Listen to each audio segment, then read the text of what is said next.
आज बताया जाएगा। कहते हैं पंचभूतों का जो सत्वगुण अंश है, पांचों महाभूत, आप लोगों को मालूम है कि सारी सृष्टि जो उत्पन्न हुई है वो तीनों गुणों के द्वारा ही उत्पन्न हुई है। तो सृष्टि में चाहे जो कुछ भी बने, चाहे वो आकाश बने, वायु बने, तेज, जल, पृथ्वी, सब में तीन गुण है ही।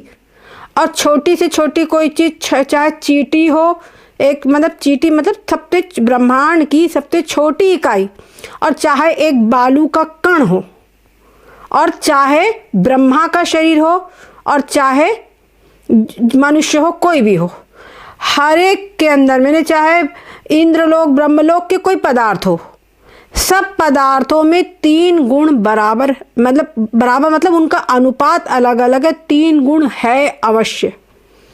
बस ये हो सकता है किसी में सतोगुण ज़्यादा हो, किसी में रजोगुण ज़्यादा हो, किसी में तमोगुण ज़्यादा हो, ये सब अलग अलग है, लेकिन तीन गुण अवश्य ही रहेंगे, ये पक्की बात है। तीन गुणों के बिना नहीं सृष्टि की कोई सत्ता है। अच्छा, ये तीन गुणों से पंचमहाभूत बने हैं, और उन पंचमहाभूतों से सारी सृष्टि उत्पन्न हुई है। तो चाहे जहाँ कहीं भी आप जो भी कण बालू का उठाओ, चाहे बड़ा हिमालय पहाड़, चाहे ब्रह्मलोक के जो भी पदार्थ है अच्छे बड़े से बड़े, सब में पंच महाभूत अवश्य ही रहेंगे, पक्की बात है। ठीक है, ये बात आप लोग चेक करना कि पंच महाभूत कैसे हैं सब चीज़ों में। ये आप लोगों को प्रैक्टिकल वर्क दिया गया है, और जिसके लिए आपको बताया गया है कि पंच महाभूतों का एक एक गुण है। जैसे आकाश का गुण है शब्द। अब देखिए, किसी भी चीज़ को उठाइए और उसमें कुछ थपाक कीजिए, कुछ टक्कर मारिए उसमें, तो उसमें आवाज़ आएगी। तो वो आवाज़ यानी कि शब्द है। तो हर चीज़ में आवाज़ है, आप देखेंगे हर चीज़ के अंदर में स्पर्श है। संसार के जितने भी पदार्थ है सृष्टि के, सब में स्पर्श है। उसी प्रकार से संसार के जितने भी पदार्थ है उनमें कुछ गर्मी, उष्णता है, और उसका क्या है, रूप।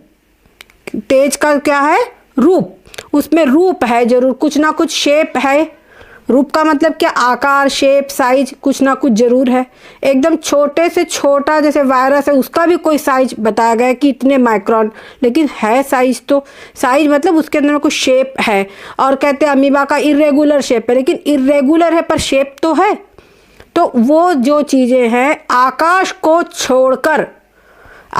को छोड़कर वायु के बाद जितनी भी पदार्थ है, सब में क्या है, रूप है जरूर। आकाश वायु के अंदर में आकाश, वायु, तेज, तेज के बाद जितने पदार्थ है सब में रूप है। ठीक है, केवल आकाश और वायु को छोड़ करके। उसके बाद में जो आकाश, वायु, तेज और जल से, जल का गुण क्या है, रस। रस यानी स्वाद। आप हर चीज़ में देखिए टेस्ट, मिट्टी को उठाकर टेस्ट कीजिए, मिट्टी में कोई टेस्ट है। कहीं की मिट्टी नमकीन होती है, कहीं की खारी होती है, कहीं की मीठी होती है, तो कहीं की खट्टी होती है मीठी। में हर चीज़ में कोई ना कोई वो स्वाद है, हर चीज़ को आप देख लीजिए। उसी प्रकार से गंध, हर चीज़ में कोई ना कोई गंध अवश्य ही है। तो इस प्रकार से जो गंध है वो पृथ्वी का गुण है। तो हर चीज़ में ये पंच महाभूत बराबर मैंने कुछ ना कुछ उनके अनुपात में मौजूद है। आप इस चीज़ को आप अपने आसपास के सभी पदार्थों में चेक करेंगे।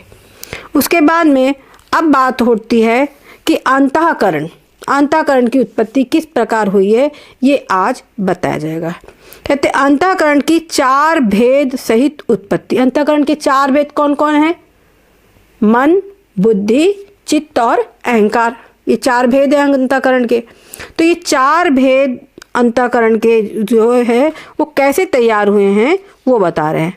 पंचभूतों का जो सत्वगुण अंश है, पांचों महाभूतों का सत्वगुण, आकाश का सत्वगुण, वायु का सत्वगुण, तेज का सत्वगुण, वायु और जल का सत्वगुण, पृथ्वी का सत्वगुण, सबके क्या सत्वगुण अंश जो है वो मिल गए, वो परस्पर में मिल गए, और मिल करके जो बना है वो बना है अंतःकरण। उसी अंतःकरण को क्योंकि वो सत्वगुण के द्वारा बना है तो उसको सत्व भी कहा जाता है।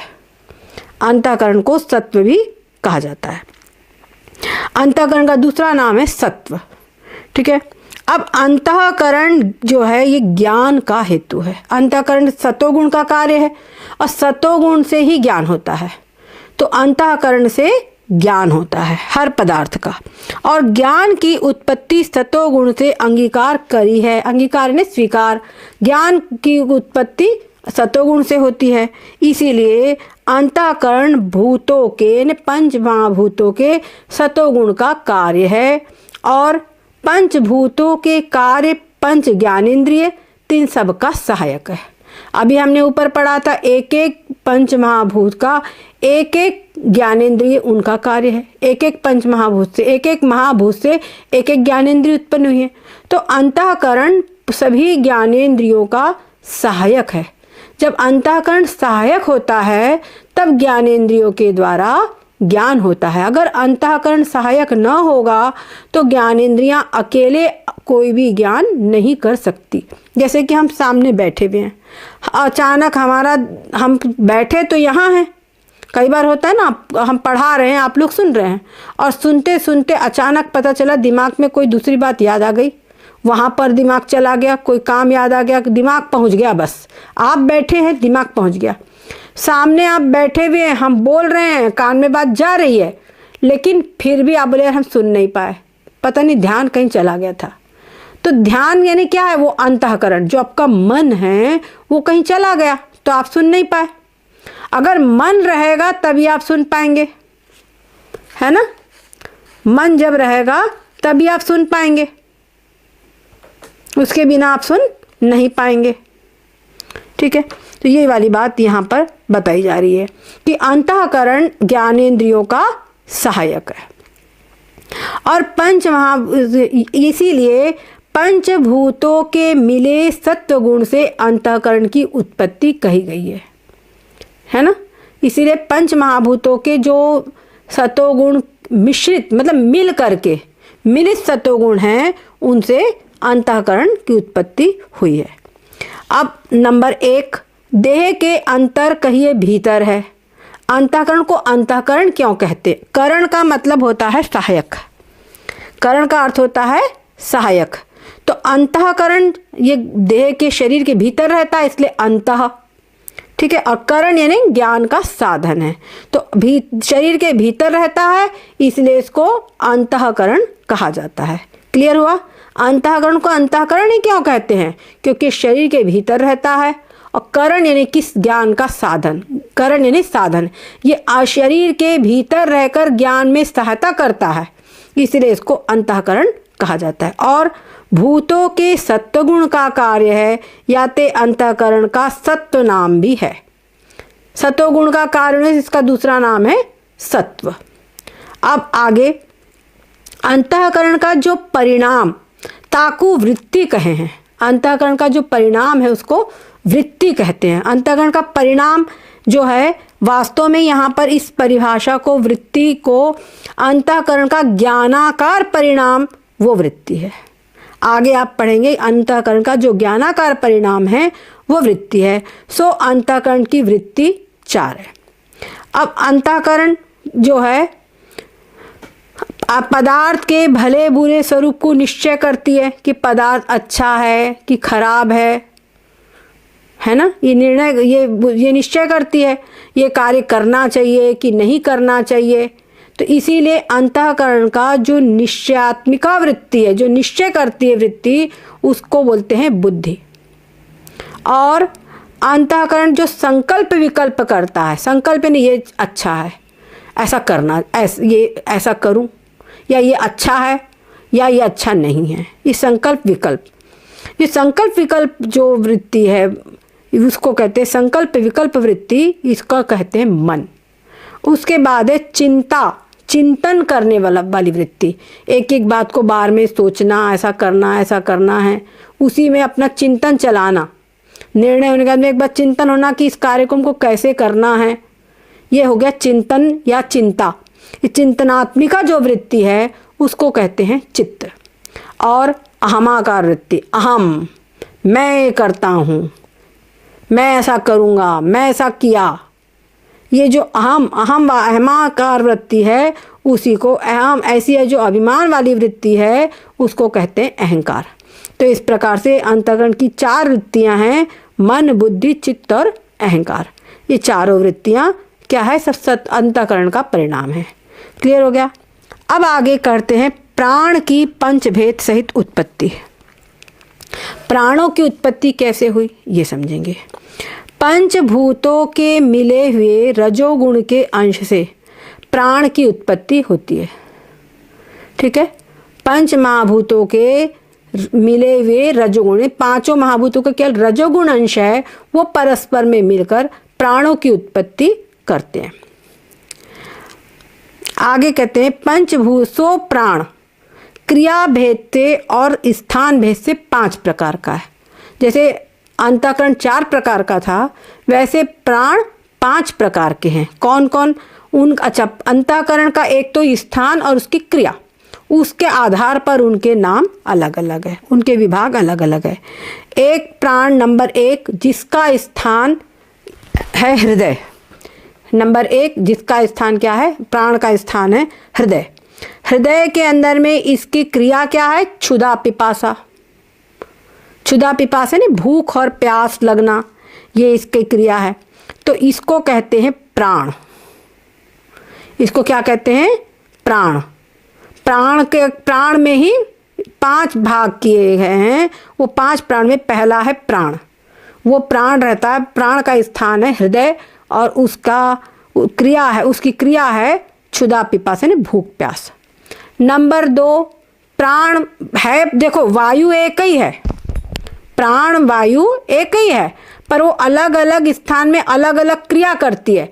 तो अलग अलग स्थान में जो जो क्रिया करती है उसके आधार पर उसका नाम अलग कर दिया गया है ना, ये बात है।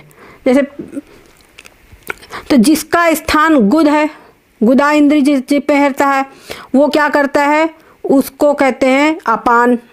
वो मल मूत्र अधोनयन क्रिया करता है, ठीक है, वो नीचे की ओर खसकाता है, उसको कहते हैं अपान वायु। ठीक है।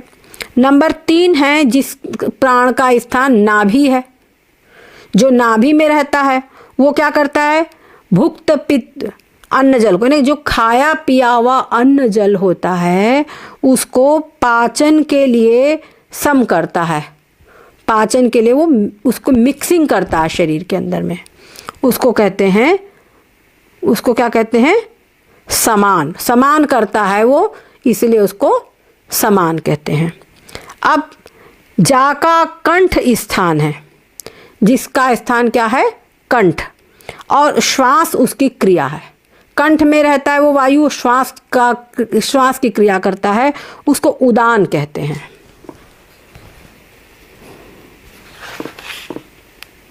और जाका सर्व शरीर स्थान है, जो सारे शरीर में रहता है, उसका काम है रस मेलन, और उसकी क्रिया क्या है, रस मिलन। जो भी खाया पिया हुआ, जो भी कुछ अन्न जल है, जो कुछ भी रक्त आदि है, सबको पूरे शरीर में प्रवाहित करता है। वो क्या समझे, रक्त संचरण पूरे शरीर में, जो भी हम खाते पीते हैं उसको, रक्त आदि को पूरे शरीर में उसका संचरण करता है। रस मेलन उसकी क्रिया कही गई है, वो क्या है, व्यान।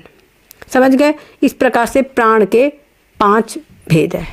कहीं कहीं पर प्राण के उपभेद भी कहे गए, उपप्राण, 5 उपप्राण भी कहे गए हैं, जहाँ पर क्या कहे, नाग, कूर्म, कृकल, देवदत्त और धनंजय, ये 5 प्राण जो है ये उपप्राण हैं। बड़े स्वामी जी ने विज्ञान प्रश्नोत्तरी में इसको बड़े सुंदर ढंग से इसका वर्णन किया है। तिनकी उद्गार, पहला जो है नाग, उसका काम उद्गार। उद्गार मतलब जो बोलने की क्रिया होती है। निमेश, निमेश का मतलब पलक झपकना। छीक जानते ही आप लोग। जृम्भा यानी जम्हाई। और मृत शरीर फुलावन, जो धनंजय है वो क्या करता है, मत, जो शरीर मर जाता, मृत्यु हो जाती है, तो जो मृत्यु के पश्चात जो शरीर फूल जाता है, मृत्यु के बाद में शरीर अगर तो टाइम में हो गया तो फूल जाता है, तो फूलाने का जो कार्य है वो करता है धनंजय। ठीक है, ये उनके कार्य है। पृथ्वी, जल, तेज, वायु, आकाश, 5 के रजोगुण अंश से एक एक की क्रम से उत्पत्ति कही है। हाँ, पृथ्वी, जल, तेज, वायु, यानी पृथ्वी से नाग, जल से कूर्म, तेज से देवदत्त, आकाश से नाग, कूर्म, क्रकल, देवदत्त। एक सेकंड, हमारा क्रम गड़बड़ हो गया। पृथ्वी से नाग, जल से कूर्म, और क्रकल बने तेज से, देवदत्त है वायु से, और धनंजय आकाश।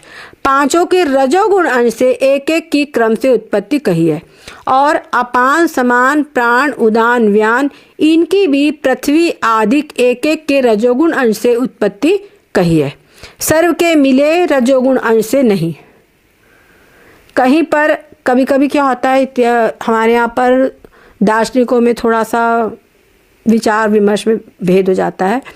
वो कहीं पर कहा गया है कि प्राण की उत्पत्ति पंच महाभूतों के रजोगुण अंश से कही गई है, लेकिन कहीं पर यह भी कहा गया है कि पांचों महाभूतों के एक एक के रजोगुण से उत्पत्ति प्राणों की हुई है। अब यहाँ कह रहे हैं अद्वैत सिद्धांत में यह प्रक्रिया नहीं है। ठीक है, काहे से? विद्यारण्य स्वामी ने तथा पंचीकरण में वार्तिककार ने सूक्ष्म शरीर में जो पंच कोशन में नाग, कूर्म आदि का ग्रहण किया नहीं। विद्यारण्य स्वामी, विद्यारण्य जी कौन है? पंचदशी के रचयिता, पंचदशी के रचयिता है विद्यारण्य स्वामी जी। उन्होंने इन उप प्राणों का ग्रहण नहीं किया है, 5 कोशों के अंतर्गत उप प्राणों का ग्रहण नहीं किया है। और 3 ने अपान आदि पंच प्राण की उत्पत्ति भी भूतों के रजोगुण अंश से कही है। इसीलिए एक एक के रजोगुण अंश से अपान आदि कण की उत्पत्ति कथन असंगत है। उन्होंने एक एक महाभूत से एक एक प्राण की उत्पत्ति नहीं कही है, उन्होंने भी सबके मिलित पंच महाभूतों से उत्पत्ति कही है। ठीक है, जो हम लोगों को विचार चंद्रोदय के अंदर में बताया गया सबका सारांश, उसमें ये नहीं बताया जाएगा कि किसी ने ऐसा कहा, किसी ने, उनको सिर्फ एक निर्णयात्मक, क्योंकि तो क्या है, बालक बुद्धि बिगिनर्स के लिए है, तो एकदम स्टार्टिंग में बता दिया कि पंच महाभूतों के मिलित रजोगुण से 5 प्राणों की उत्पत्ति हुई है।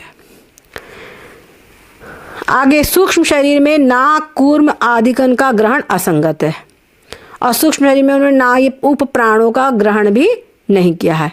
पंच प्राण का ही सूक्ष्म शरीर में ग्रहण है। और प्राण विक्षेप रूप है। प्राण क्या है? विक्षेप रूप है, मतलब चंचल प्रवृत्ति के हैं, और विक्षेप स्वभाव रजोगुण का है। प्राण क्या है? चंचल है ना, चलना, पूरे शरीर के अंदर में आना जाना, यही उनका कार्य है। तो जो रजोगुण है उसी का ये कार्य है, चंचलता, गमन आदि, जो गति, मूवमेंट, ये क्या है? प्राणों का कार्य है। इसीलिए पंच महाभूतों की उत्पत्ति रजोगुण अंश से ही कही गई है। ये तृतीय पाद, ये जो कवित्व था उसके तृतीय पाद का यहाँ पर अर्थ बताया गया है। अब कह रहे हैं पंच प्राण का अप्राण, ये हो गया तृतीय पाद का अर्थ हो गया। अब है अंक 256। यहाँ पर ज्ञानेंद्रिय और कर्मेंद्रिय की उत्पत्ति। अब ज्ञानेंद्रिय और कर्मेंद्रियों की उत्पत्ति कैसे हुई है ये यहाँ पर बता रहे हैं। कह रहे हैं एक एक भूत का सत्व गुण अंश पंच ज्ञानेंद्रिय रचे हैं। एक एक भूत यानी आकाश, वायु, तेज, जल, पृथ्वी के एक एक भूत का जो सत्वगुण अंश है उससे 5 ज्ञानेंद्रियों की उत्पत्ति होती है। एक एक अंश का रजोगुण अंश, एक एक कर्मेंद्रियों की उत्पत्ति होती है। ये हम लोग सब विचार चंद्रोदय के द्वितीय कला में पढ़ चुके हैं, याद है कि नहीं? वही चीज़ यहाँ पर ये बता रहे हैं। तो एक एक भूत के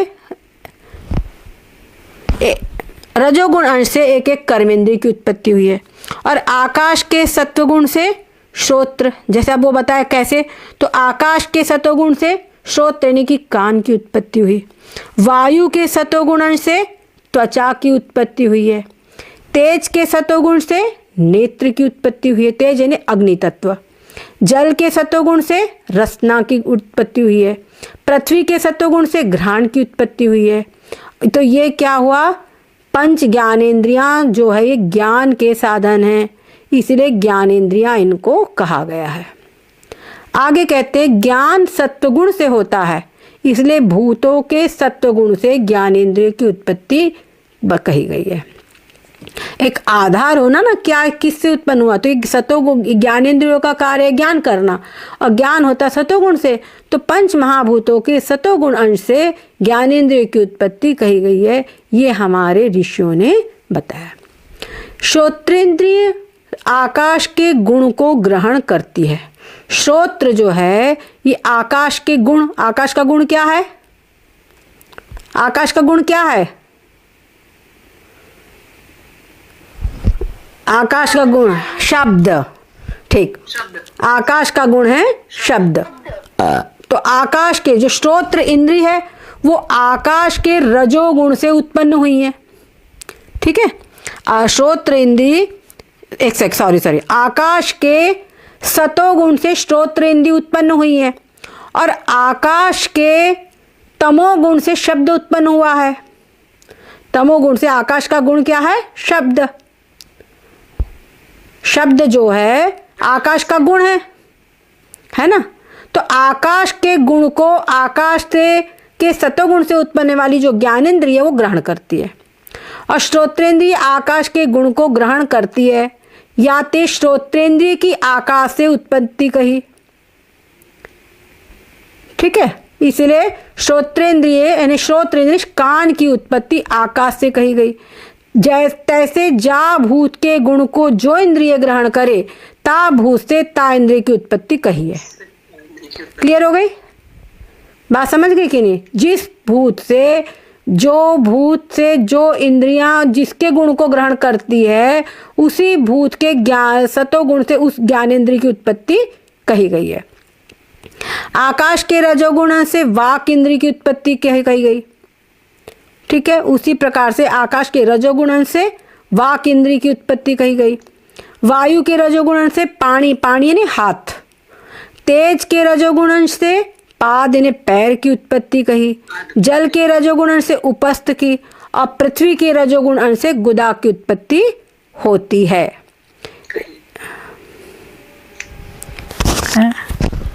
जो उपस्थ है उसकी उत्पत्ति बता दी गई। कर्म नाम क्रिया का है, ठीक है। कर्म क्या है, कर्म यानी क्रिया। ये 5 इंद्रिय क्रिया के साधन हैं, या ते कर्म इंद्रिय। 5 इंद्रियां क्या क्रिया की साधन है, इसीलिए इनको कर्मेंद्रिय कहा गया है। क्रिया रजोगुण से होवे है, क्रिया रजोगुण से होती है, इसलिए भूतों के रजोगुण अंश से इनकी उत्पत्ति कही गई है। क्लियर हो गया। अब आज हम इसको यहीं पे विराम देंगे क्योंकि पर्याप्त हो गया है, और इसके बाद ये जो होगा सूक्ष्म सृष्टि का निरूपण बताया गया। कविता के पूरे 4 पाद आज कंप्लीट हो गए हैं।